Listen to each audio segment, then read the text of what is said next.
ბათუმის მერიაში მოსალოდნელი უამინდობისთვის ემზადებიან მობილიზებულია სხვადასხვა სამსახურების კუთვნილი 32 ერთეული სპეცტექნიკა. საგანგებო რეჟიმში იმუშავებს სანდასუფთავების სამსახურის 300 თანამშრომელი. როგორ უნდა მოიქცნენ უამინდობისას და რა ზომები უნდა გაატარონ მერიის სამსახურებმა ბათუმში დიდ თოვლობის შემთხვევაში. ამისათვის მერიაში სპეციალური სამუშაო ჯგუფი შეიქმნა.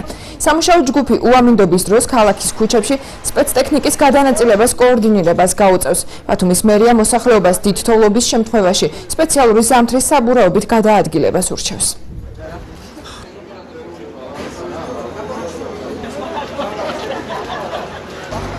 მუზეუმური თვალსაზრისით შეიქმნა შტაბი მერიაში, შტაბში ხელმძღვანელობს ქალაქის მერი, კოორდინაცია იქნება ყველა უწყებასთან, საპატრულო პოლიციასთან, მობილიზებულია ტექნიკა, თავადაც ხედავთ ის რაც ჩვენი საკუთრებაა, დამატებით გვყავს კონტრაქტორი ფირმები, საჭიროების შემთხვევაში თოვლის ინტენსივობიდან გამომდინარე მოვახდეთ მათ გამოყვანას, ხალხი გვყავს ადამიანური რესურსი, დაახლოებით 300 კაცის სანდასუფთავებას და ყველა აიბები და შეფასებები მზად არიან, მაგრამ მუშახელიც დაგვახმაროთ.